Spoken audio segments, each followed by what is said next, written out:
The stars glittered above Earth like a silent audience as the Zinthari flagship emerged from the void, its colossal form blotting out the light from the moon. The alien vessel was unlike anything the people of Earth had seen before. Its surface shimmered with a living iridescence, as though it were breathing, pulsating with an energy that radiated menace. It loomed silently in low orbit, its arrival an unspoken declaration of superiority. Down below, in the heart of the United Earth Council's headquarters, a palpable tension gripped the room.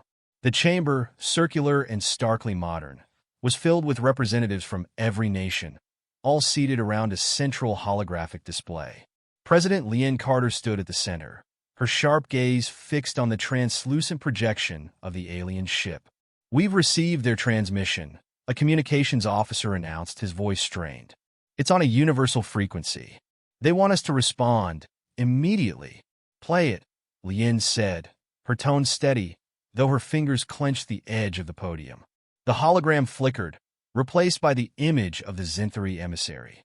Its towering form was encased in ornate armor, its elongated face a blend of regal composure and predatory intensity.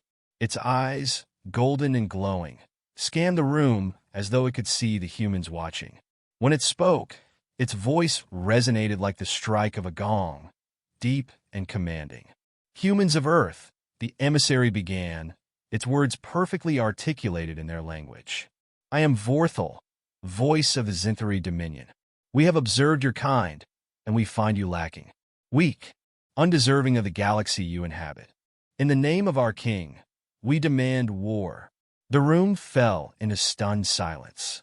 Leanne exchanged a glance with General Marcus Hale, the head of Earth's unified military forces.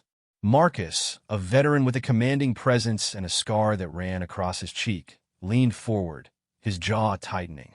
"What do they mean, demand war?" a council member asked, breaking the silence. "It's their culture," Dr. Elise Navarro, the council's chief xenologist, replied, her voice calm despite the weight of the moment. "The Zinthari see war as a sacred right, a test of worthiness. To refuse is to admit inferiority. To them, it's not a negotiation.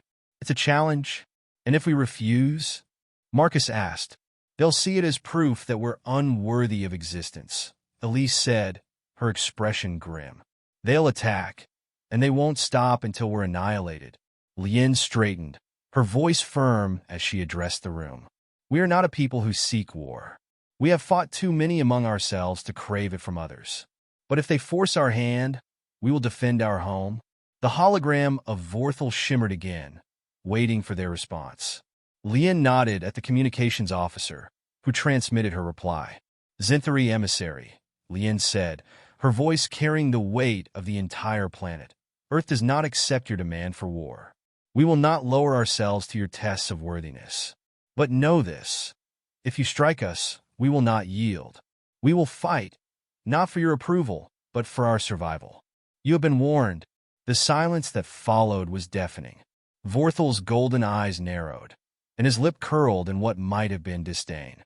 "So be it," he said. "Your defiance will be your undoing. Prepare yourselves, humans. The Zinthari Dominion will descend upon you, and when we do, you will kneel before our king." The transmission cut off, and the hologram dissolved, leaving the room cloaked in a heavy quiet. "They're coming," Marcus said, his voice low but resolute. "We need to mobilize every defense system we have. This isn't just a skirmish, it's survival." "Agreed," Leanne said, though a shadow of doubt crossed her face. "But let's not forget, we're fighting an enemy that thrives on war. They've done this for centuries. We need more than just firepower. We need strategy. We need to outthink them. We'll need to understand them," Elise added. "Every weakness, every blind spot. They may see themselves as superior, but no species is invincible." In the days that followed, the Earth buzzed with activity. Spaceports became hubs of frantic preparation as fleets of ships were armed and deployed to defensive positions. Scientists worked around the clock, analyzing the Zinthari's technology, while intelligence operatives scoured the galaxy for any information that could provide an edge. Civilians watched the skies with a mix of fear and defiance. their faith in the resilience of humanity wavering but not broken.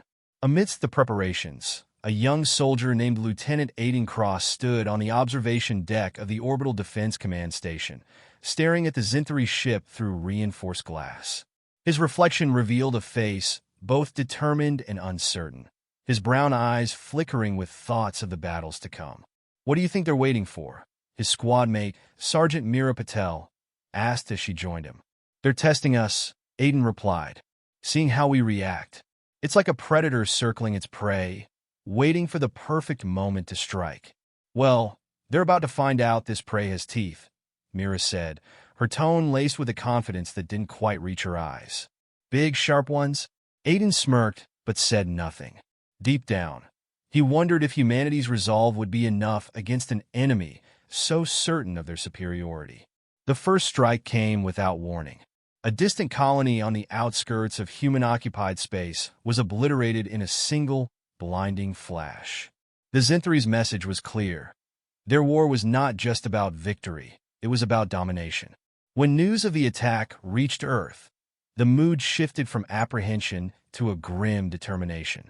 Lien addressed the planet in a broadcast, her words echoing in homes, workplaces, and military barracks alike. "They believe us to be weak," she said. "They believe us to be divided. But they do not know us. They do not understand that our strength lies not in our weapons, but in our unity, in our refusal to surrender to tyranny. We will show them what it means to be human. We will show them that this small world they deem unworthy is capable of unimaginable resistance." As her words resonated across the globe, the people of Earth prepared themselves for what was to come.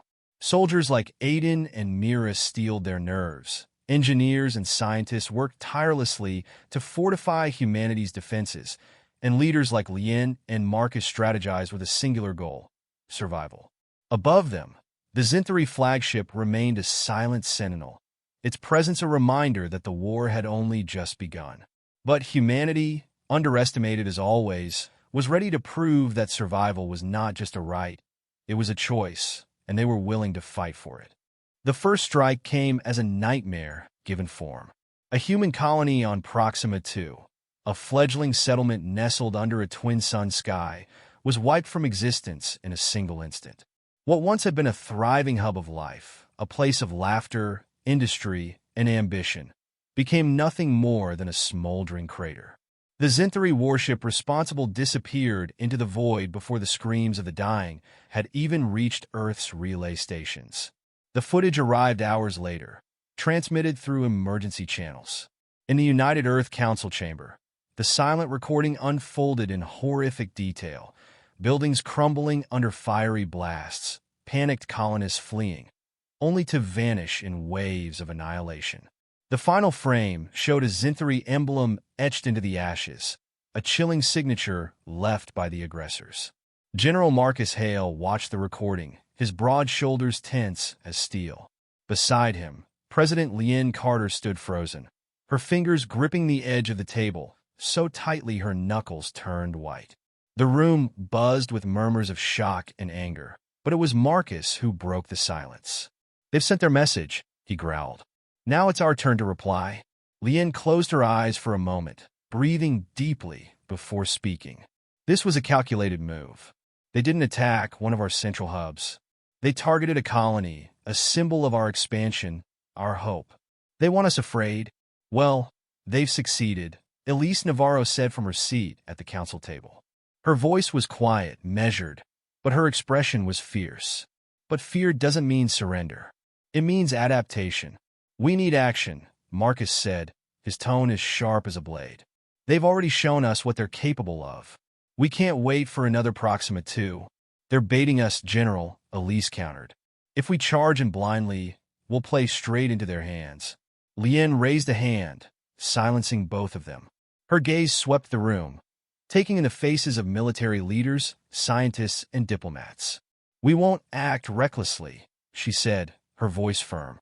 "But we will act. Marcus, you'll prepare a response fleet. Elise, I want every detail about their attack. Patterns, weaknesses, anything we can use. We need to be ready for whatever comes next." As the meeting dissolved into a flurry of orders and discussions, the weight of responsibility settled heavily on each of them. Outside the council chamber, the world churned with its own rising storm of emotions: fear, anger, and a growing determination. For every tear shed over Proxima 2, there was a vow whispered in defiance. Humanity would not fall.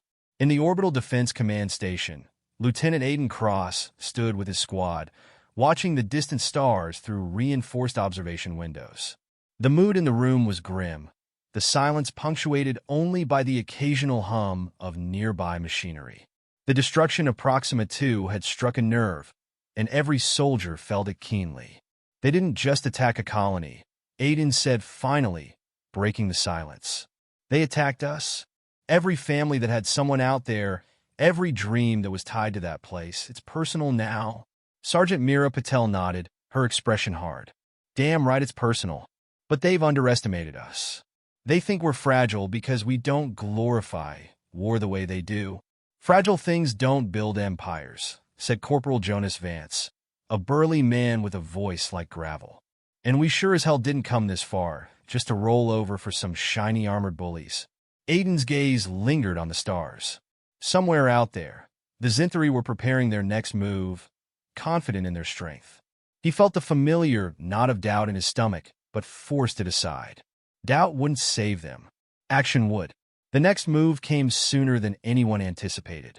Within days, a fleet of Zinthari warships emerged on the edge of Earth's defensive perimeter.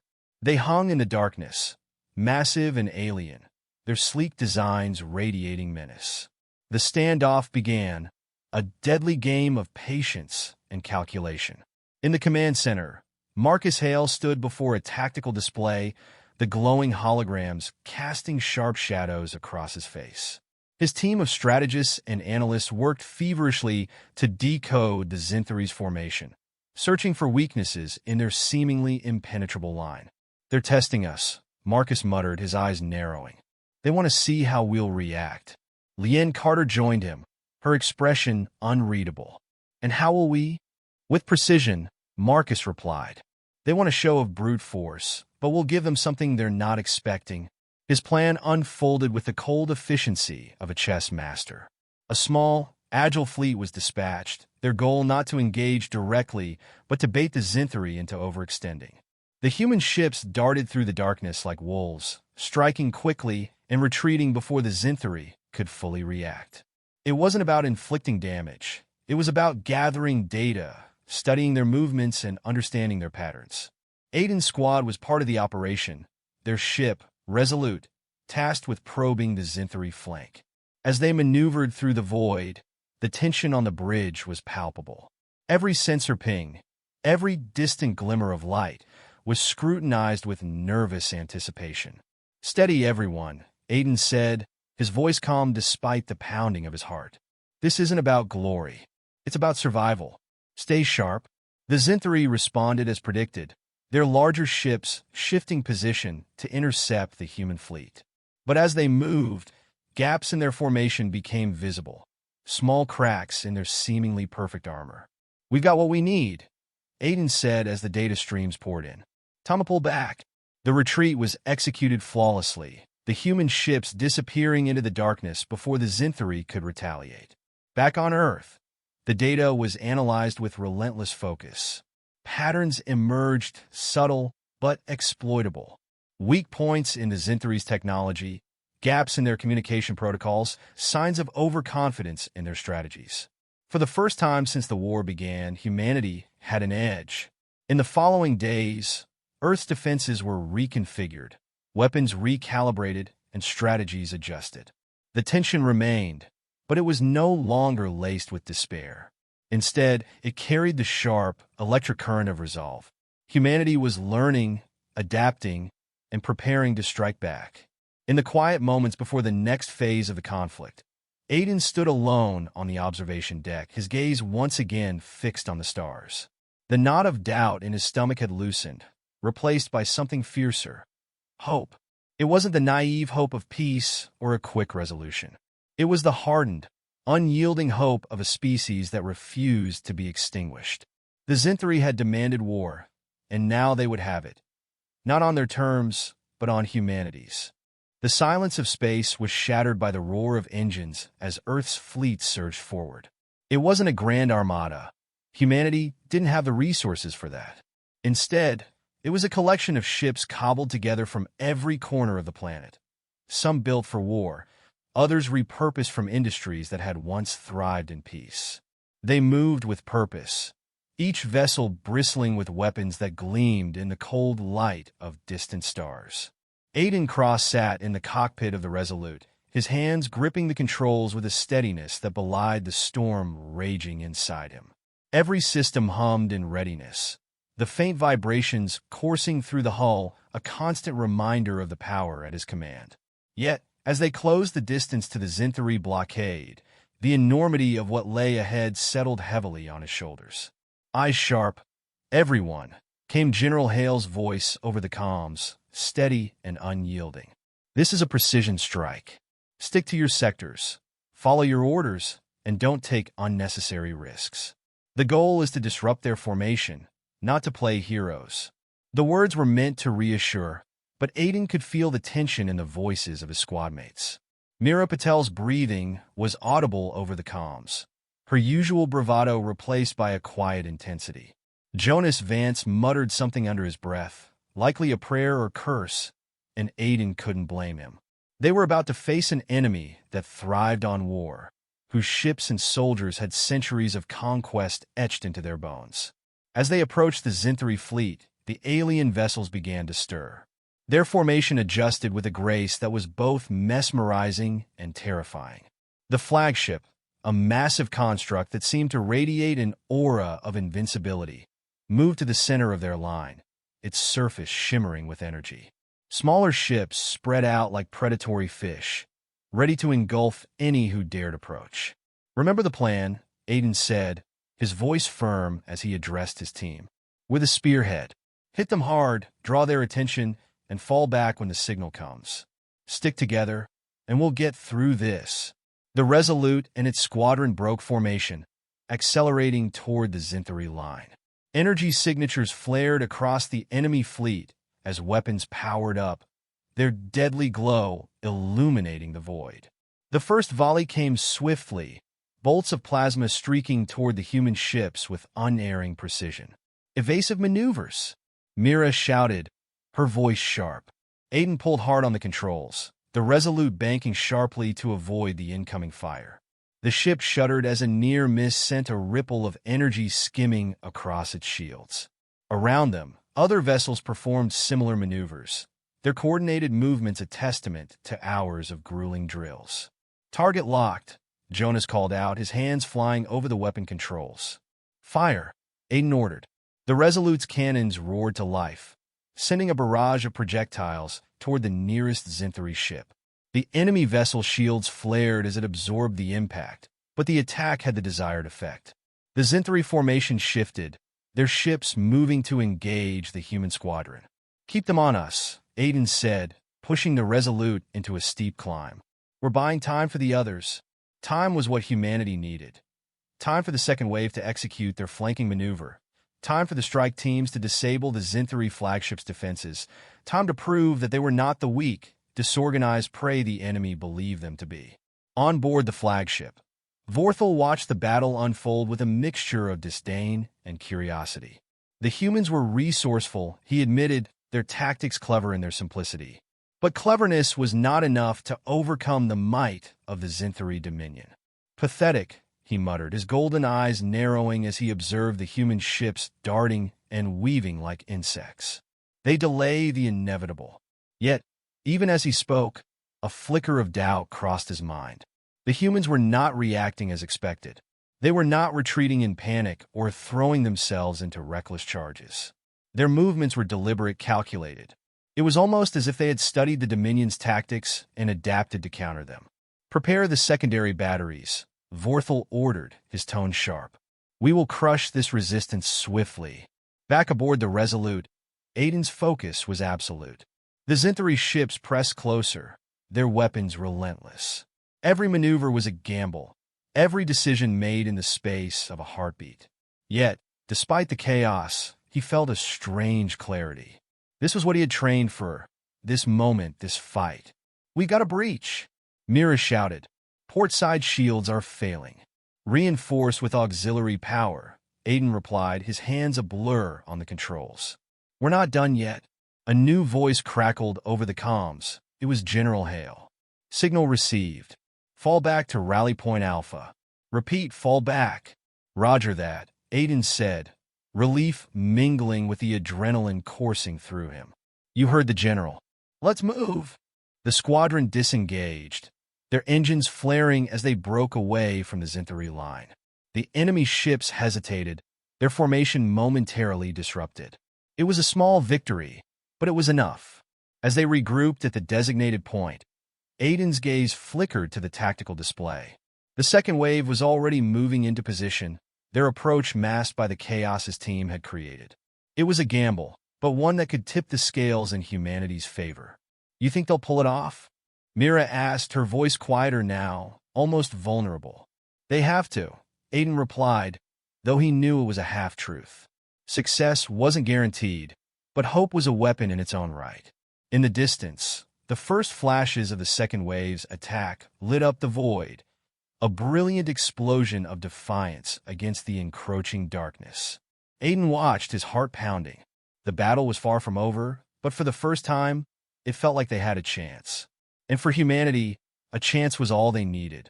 The aftermath of the second wave's strike rippled through the fleet like the distant rumble of thunder before a storm. Though the initial attack had succeeded in damaging the Zinthari flagship's defensive grid, the battle was far from won. For every weakness the humans exploited, the Zinthari retaliated with the precision and force of a species bred for war. In the command center aboard Earth's flagship, the Perseverance, General Marcus Hale leaned over the tactical display, his face a mask of concentration. The room buzzed with activity. Officers relaying orders, analysts parsing data streams, engineers running diagnostics on shield integrity. But Marcus heard none of it.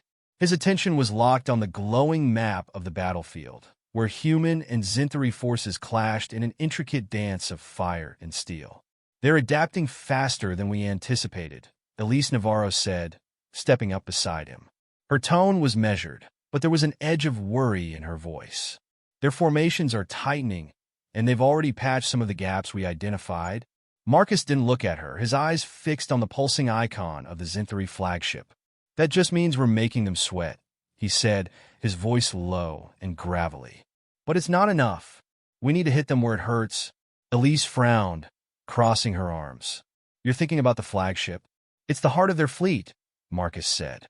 "If we can disable it, take out their command structure, we'll throw them into chaos." "Easier said than done," she replied. "Their defenses may be weakened, but they're still formidable. Sending a strike team in there would be a suicide mission." Marcus straightened, his eyes meeting hers. "I'm not sending anyone in unless I know they can pull it off. We got the best damn soldiers humanity has ever produced. If anyone can do it, it's them." Elise hesitated, then gave a curt nod. "I'll prep the infiltration team." On board the Resolute, Aiden Cross sat with his squad in the cramped briefing room, the air thick with anticipation. The tension that had simmered throughout the battle was now at a boiling point, the weight of their next mission pressing down on them. Captain Rain, a seasoned officer with sharp features and a commanding presence, stood at the front of the room. She gestured to a holographic projection of the Zinthari flagship, its intricate design rotating slowly in the air. "This is it," she said, her voice cutting through the silence like a blade. "The Zinthari flagship, the Varanth. Our scans show their primary shields are down, and their secondary defenses are running at reduced capacity. This is the best chance we'll get to take it out." Aiden exchanged a glance with Mira, who sat beside him, her expression unreadable. Jonas leaned forward, his arms resting on the table, his jaw set. "What's the plan?" Aiden asked, his voice steady despite the adrenaline coursing through him. Captain Rain tapped a control, and the hologram zoomed in on a section of the Varanth. "We'll deploy via stealth pods, landing here, near their primary power conduits. Our objective is to plant charges on these conduits and disable their power systems. Without power, their weapons, engines, and communications will be offline, leaving them vulnerable to a full-scale assault. "What kind of resistance are we expecting?" Mira asked. "Hi," Rain admitted. "The Zinthari aren't going to let us waltz in unchallenged.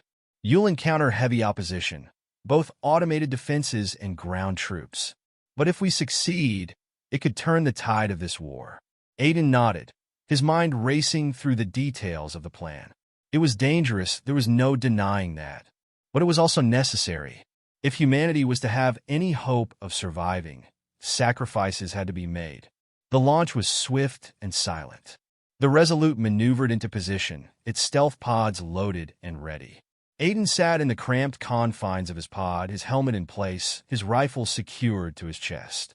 The hum of the engines was a constant vibration against his back, a reminder of how close they were to the precipice. "Pod 1 ready," Myra's voice crackled over the comms. "Pod 2 ready," Jonas followed. "Pod 3 ready," Aiden confirmed, his voice calm despite the storm brewing inside him. "Launch in 5, came Rain's voice. "Good luck out there." The countdown ticked away, and then they were propelled into the void. The pod's inertia pressed Aiden against his seat as they hurtled toward the Zinthari flagship. Outside, the stars blurred into streaks of light, the vastness of space a fleeting backdrop to their mission. The pod shuddered as it entered the flagship's gravitational field, the automated systems adjusting for the sudden shift. Aiden tightened his grip on his rifle, his heart pounding as the pod latched onto the hull with a metallic thud. The airlock hissed, and then the hatch slid open, revealing the dimly lit interior of the Varanth. "Move," Aiden said, his voice sharp as he led his squad out of the pod. Their boots landed soundlessly on the metal floor, their weapons raised as they scanned their surroundings. The corridor was wide and eerily silent, the walls lined with pulsating conduits that glowed faintly with blue energy. "Keep it tight," Mira whispered, her eyes darting back and forth. "This place is too quiet." "They know we're here," Jonas muttered. "They're just waiting." They moved quickly, following the schematics displayed on their HUDs. Every step was calculated, every turn taken with caution. The air was thick with tension, the sense of being watched growing stronger with each passing second. The first attack came without warning. From hidden panels in the walls, Zinthari soldiers emerged, their armor gleaming and weapons blazing. Aiden reacted instinctively, dropping to one knee and returning fire. The corridor erupted into chaos, the sharp crack of gunfire mingling with the alien shrieks of the enemy. "Cover fire!" Aiden shouted, his voice cutting through the noise. "Push forward!" Mira and Jonas flanked him, their movements precise as they fired in controlled bursts. The Zinthari were relentless, their tactics aggressive and coordinated, but the humans held their ground. Inch by inch, they fought their way through the onslaught, the objective driving them forward. When they finally reached the power conduits, Aiden's chest heaved with exertion. The room was a sprawling chamber of machinery, the conduits glowing with an intense light that cast long shadows across the walls. "Plant the charges," he ordered, covering the entrance as Mira and Jonas moved to the conduits. His hands were steady on his rifle, his eyes scanning for any sign of movement. The charges were set with practiced efficiency, the timers ticking down as the team regrouped. The sound of approaching footsteps echoed through the corridors, a fresh wave of Zinthari closing in. "We're out of time," Aiden said, his voice firm. "Fall back to the extraction point." As they retreated, the first of the charges detonated, a deafening roar that shook the ship to its core. The lights flickered, and the hum of machinery faltered, the once imposing flagship now crippled. They emerged from the flagship battered but alive, the mission a success. Yet, as the Resolute pulled them back into the safety of the fleet, Aiden couldn't shake the feeling that this was only the beginning.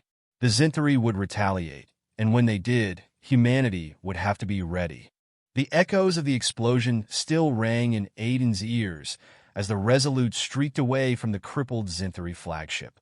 He leaned back in his seat, staring out of the cockpit window at the carnage unfolding behind them.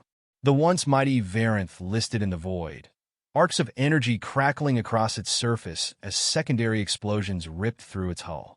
It was a sight that should have filled him with relief, pride, even. But all he could feel was the weight of what was still to come. Damage report? Aiden called out, breaking the tense silence in the cockpit. Myra's voice came over the comms, laced with exhaustion, but steady. Shields are holding, but barely. Hull integrity is at 83%. We took some hits during the extraction, but nothing we can't handle. Good, Aiden said.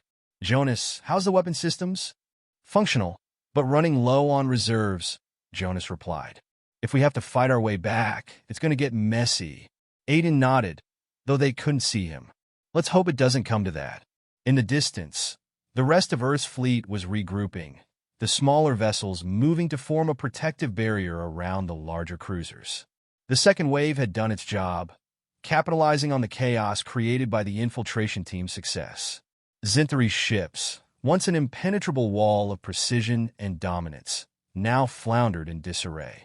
Yet, even amid the disorganized chaos, the alien fleet remained a deadly force. Aiden keyed his comms, switching to the fleet-wide channel. This is Cross. The flagship's power grid is down, and their command structure is in chaos. What's the next move?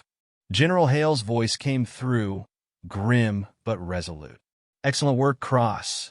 But we're not done yet. The Zinthari may be scattered, but they're not defeated. We need to press the advantage while we still have it. Every ship capable of fighting is to focus on taking down their remaining heavy cruisers. Leave the smaller ships for cleanup. Understood, Aiden said. He closed the channel and glanced at the tactical display, his mind already calculating the risks. The fleet had taken significant losses, but the humans still had enough firepower to push through, if they played it smart. Think they'll break? Mira asked, her voice quiet as she rejoined Aiden in the cockpit.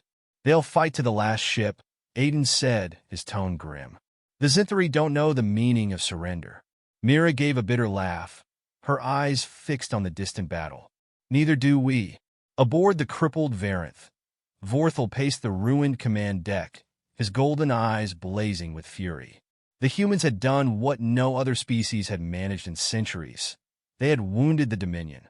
The flagship's once pristine corridors were now filled with smoke and sparks, the air heavy with the stench of burning metal and ozone. Zinthari officers scrambled to restore order, their movements frantic as they tried to salvage what they could. This is unacceptable, Vorthal growled, his voice a low snarl. How did this happen? How did a primitive species outmaneuver us? They exploited our assumptions, my lord, one of his officers said hesitantly. We underestimated their resolve and their ingenuity. Vorthal's gaze snapped to the officer, his expression darkening. Underestimation is a weakness, one I will not tolerate again. He turned to the tactical display, his claws tapping against the console as he assessed the situation. The Dominion fleet was faltering, its cohesion shattered by the humans' audacity.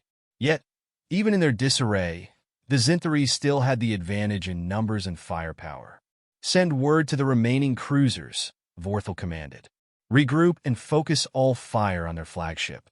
If we cripple their command ship, the rest of their fleet will fall apart.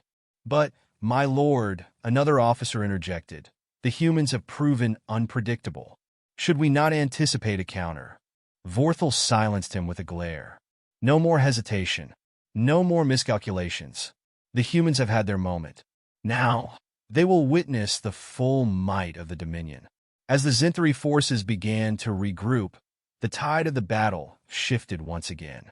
Aiden watched from the Resolute, his jaw tightening as the alien cruisers adjusted their formations. It was clear they had a new strategy, one aimed directly at Earth's flagship. They're going for the Perseverance, Mira said, her voice tinged with alarm. If they take it out, they won't, Aiden said firmly, though the knot in his stomach tightened. They can't. But even as he spoke, the Zinthari cruisers unleashed a barrage of firepower, their weapons converging on the flagship.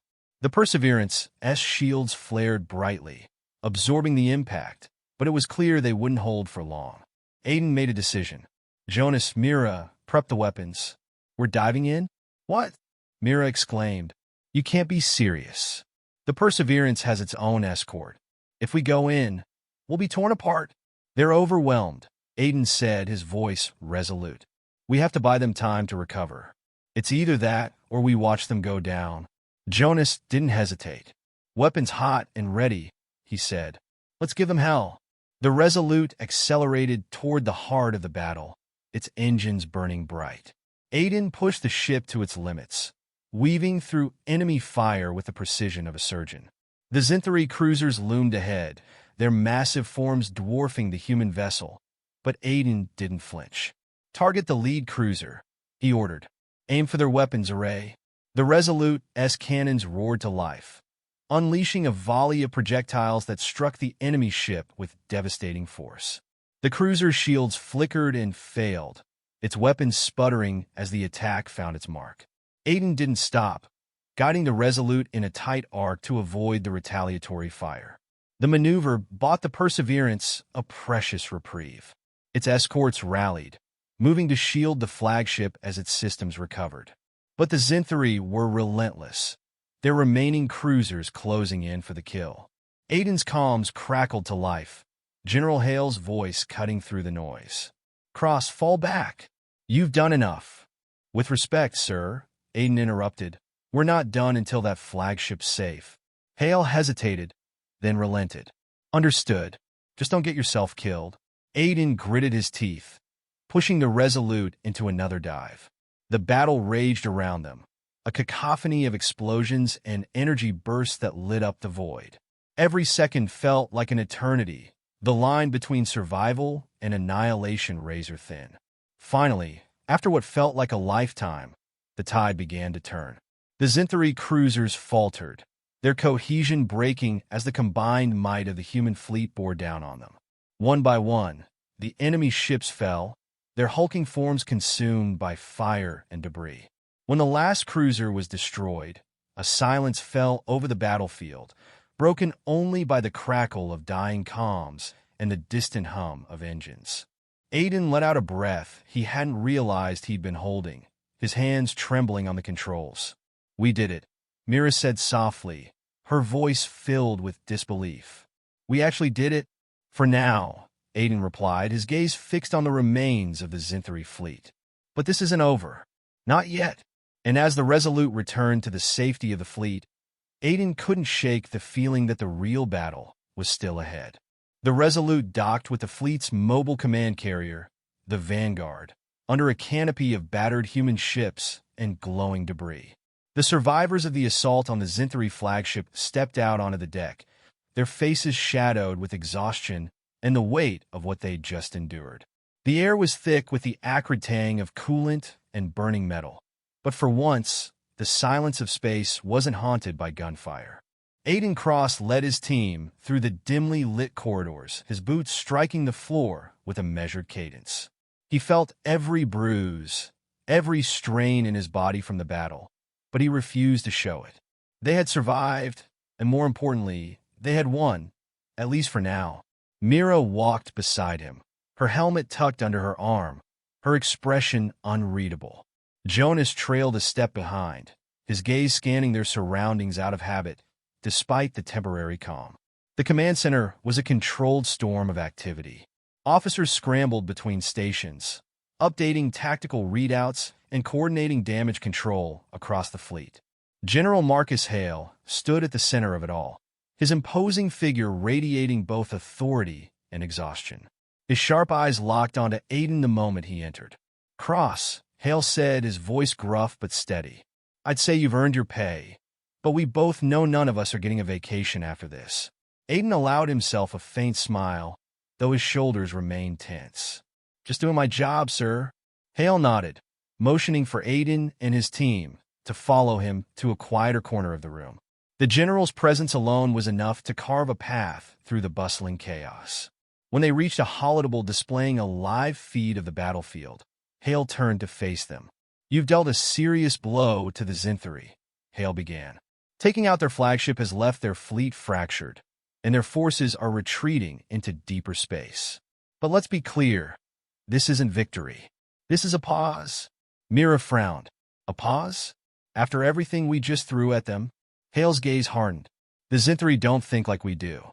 They don't see this as a loss. They see it as an adjustment. They'll regroup, adapt, and come back stronger. They always do.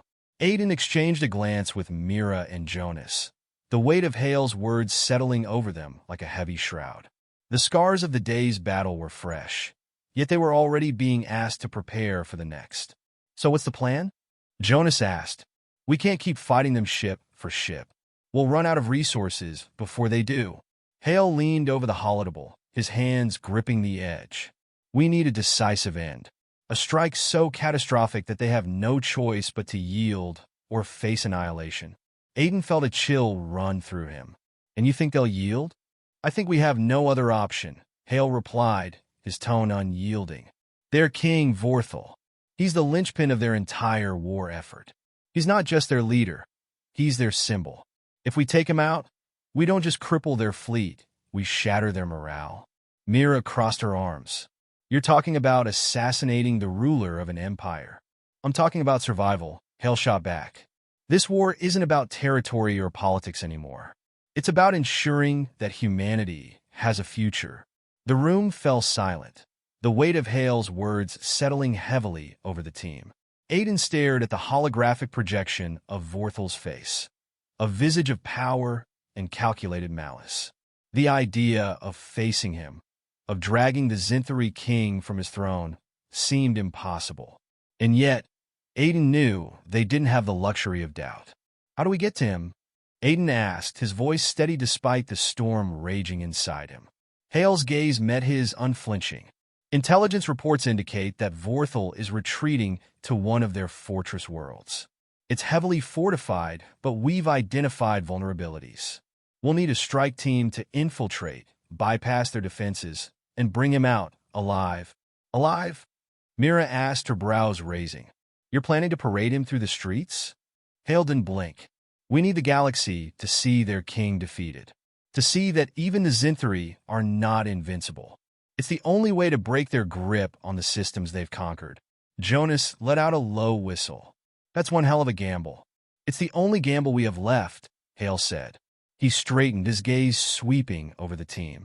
You've proven you can do the impossible. That's why I'm assigning this mission to you. Aiden felt the room close in around him. He had fought countless battles, faced odds that seemed insurmountable, but this was something else entirely.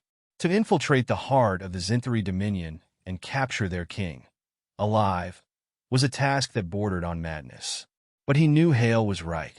Humanity couldn't survive another prolonged war.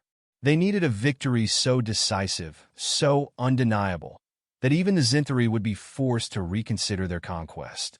When do we leave? Aiden asked, his voice cutting through the silence. Hale gave a grim smile. As soon as we're ready. Time isn't on our side. Later that evening, Aiden stood on one of the Vanguard S observation decks, staring out at the remnants of the battle. The wreckage of human and Zinthari ships alike floated in the void, a stark reminder of the cost of their survival. Behind him, Mira approached, her footsteps soft but purposeful. You really think we can pull this off? She asked, leaning against the railing beside him. Aiden didn't answer immediately. His eyes traced the glowing embers of distant debris, his mind replaying every decision, every risk that had led them to this moment. I don't know, he admitted finally, but I know we have to try. Mira exhaled, a sound that was equal parts resignation and determination. Well, if anyone can drag a Zinthari king out of his palace, it's us. A faint smile tugged at the corner of Aiden's lips. Let's just hope we're still standing when it's over. The two of them stood in silence, the weight of the mission ahead heavy on their shoulders. Yet, in the stillness of the observation deck, there was a flicker of hope, a quiet resolve that reminded them why they fought. For humanity, for survival, for the future. As the stars stretched out before them, endless and unknowable, Aiden felt a surge of determination.